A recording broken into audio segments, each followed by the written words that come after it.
The voice in his apartment started saying his name. Every night at 2:11 a.m. By the time Ethan finally moved out of apartment 3B, he hadn't slept through the night in almost 3 months. The last week was the worst. Every night at exactly 2:11 a.m., he would jolt awake to the sound of a voice just inches from his ear, whispering his name in a breath that felt damp and real. Not loud, not distorted, just a low, dragging Ethan that seemed to cling to the darkness. He tried recording it, tried proving to himself that he wasn't losing his mind. But what his phone captured only made things worse. On the final night, he played back the audio while sitting in his living room, suitcase by the door. The room was silent, yet from the tiny speaker came a faint exhale, then a soft rise and fall, like someone struggling to form words. It wasn't his breathing. It wasn't traffic. And after a few seconds, the sound cut out, as if whoever was there had realized they were being listened to. That was the moment Ethan decided he would never sleep in that apartment again. Months earlier, when he first moved into the old brick building on the edge of the city, nothing about 3B seemed unusual. It was a little outdated, but cheap and close to his job. The kind of place you accept when you don't have options. There were no strange feelings, no cold spots, no heavy atmosphere. Just the hum of the fridge, the traffic outside, and the thin walls where he could hear his neighbors arguing at night. The first time it happened, he thought it was a dream. He woke up at 2:11 a.m. staring at the ceiling, heart pounding, certain he had heard someone softly say his name. The room was still. His door was locked. His phone screen showed the time in harsh white numbers. He told himself it was stress, never realizing 2:11 a.m. would become the most feared minute of his life. Remember that. If you're still watching, remember to like and subscribe. These real cases only get darker from here. The morning after that first whisper, Ethan convinced himself it had been nothing, maybe a half-dream mixing with a noise from outside. He went to work tired, distracted, replaying it in his mind, but refusing to admit any fear. But that night, he woke up again. Same time, same breath. This time, he didn't hear a full whisper, just the tail end of someone exhaling right beside him, like a person leaning down over his pillow. The sound was close enough that he felt the hairs on his arm lift, as if someone had moved past him. He searched the apartment for the first time. Closet, bathroom, behind the couch. Nothing. The windows were locked. The hallway outside was empty. He stayed awake until sunrise, telling himself it was in his head, yet dreading the next night in a way he couldn't explain. On the third night, things escalated. He woke again at 2:11 a.m., but this time the whisper wasn't soft. It was clearer, almost shape-forming, and it sounded like it came from inside his room, not near him. A single drawn-out breath, followed by something like the start of a word. Not quite his name, but close enough that his chest tightened. Ethan sat up instantly, grabbed his phone, and turned on the flashlight. The beam cut through the dark, but revealed nothing except the familiar layout of his small, messy studio. That morning he avoided his apartment entirely. He wandered the city after work, grabbing dinner at a late-night cafe, trying to convince himself he wasn't actually afraid of going home. But every time he checked the time, he felt his stomach twist. By the time he reached his building's front steps, the night air felt too quiet, like the whole block was waiting. In the hallway, he passed one of his neighbors, a tired-looking woman carrying groceries. She hesitated before speaking. "Hey, since you moved in, have you heard anything weird at night?" Ethan stopped. "Weird like what?" She swallowed, gripping the bag tighter. "From your apartment. I used to hear things when the last tenant was there too." Ethan's hand froze on his doorknob. She added softly, "Especially around 2 in the morning."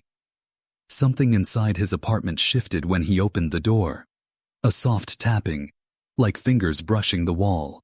If this story has you double-checking your walls tonight, subscribe. You're going to want to hear what happened next. Ethan stood frozen just inside the doorway, listening to that faint tapping fade into the silence. He scanned the apartment with the uneasy feeling that someone had just moved out of sight. But the room looked exactly as he had left it. No drawers open, no windows cracked, no footprints on the dusty floor near the radiator. He tried brushing off what the neighbor said. Old buildings make noises, people exaggerate, but her expression kept replaying in his mind. Whoever lived here before him, something had driven them out too. That night, he refused to sleep. He set his phone to record again, placed it on the table, and sat upright on the couch with the lamp on. Hours passed. Nothing happened. He wondered if he had imagined the whole thing. But when the digital clock on his stove clicked from 2:10 to 2:11, the room changed. It wasn't loud. It was subtle, like the air thickened, like the silence suddenly had weight. Then he felt it. Not a sound this time, but a shift in temperature near his left ear, like someone leaning close enough to whisper. His skin crawled. He didn't move. He didn't breathe.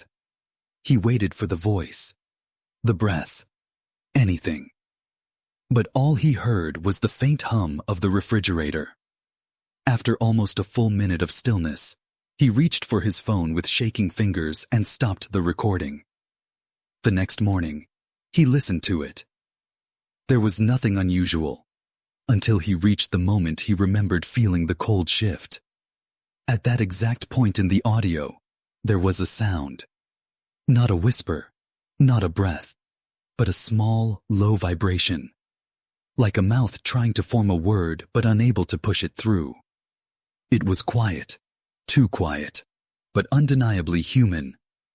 Ethan replayed it again and again, headphones pressed tight, analyzing the faint rise and fall of the breathy tone. It wasn't his voice, it wasn't the fridge, and it wasn't the building settling. Later that night, unable to shake the fear, he went downstairs and knocked on his neighbor's door, the same woman who'd warned him.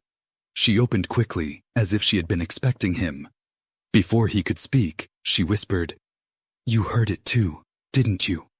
Her eyes shifted toward his ceiling, toward his apartment, and she added something he wasn't ready to hear.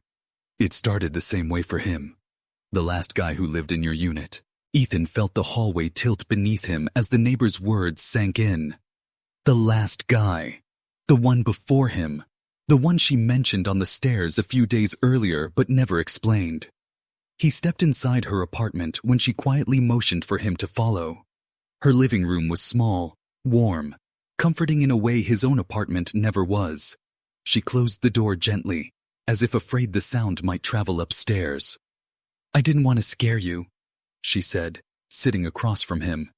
"But what you're hearing, he heard it too." Ethan asked what happened to the previous tenant, expecting something simple, maybe a mental breakdown, financial trouble, an emergency move, something explainable, something normal. But the neighbor shook her head. "He didn't move out. He just left. One night around 3 in the morning, I heard him running down the stairs, barefoot, carrying nothing but his coat. He never came back for his things." Ethan felt the chill return, crawling up the back of his neck. "Did he tell anyone what he heard?" She nodded slowly. "He said someone kept whispering his name, always at the same time, always right next to him. He tried recording it too, but the sound never made sense. He said it wasn't a person, but it wasn't the building either." "Did anyone check the apartment?" Ethan asked. Her eyes dropped to her hands.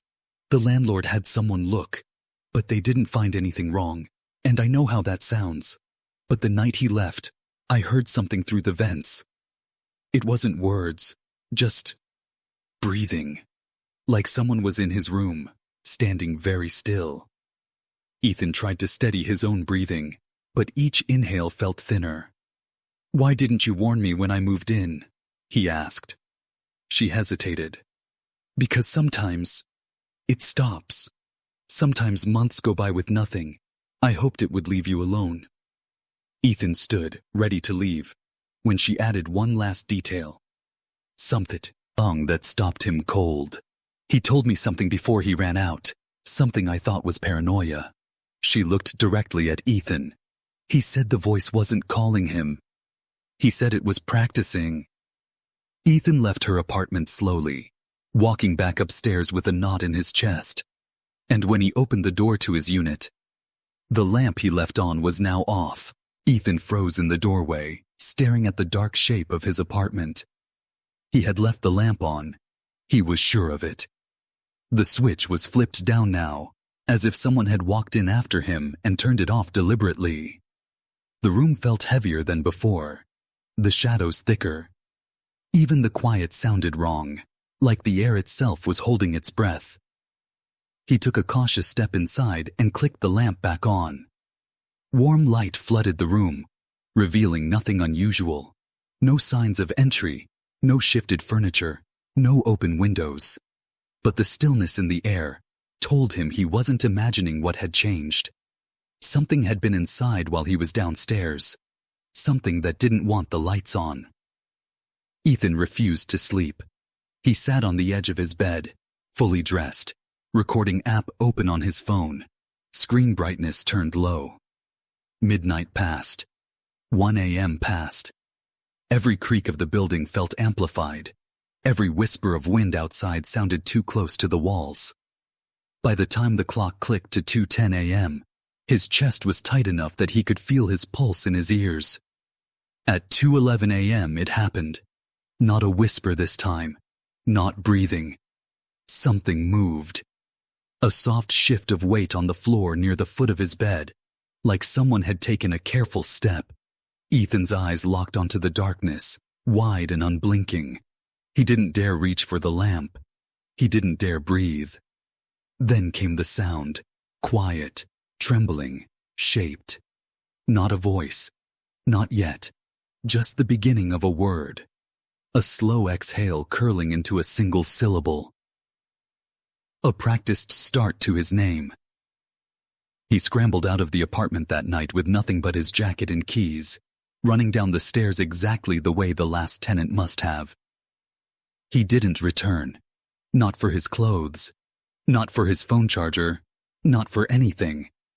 He moved across the city the next day and never slept in a studio apartment again.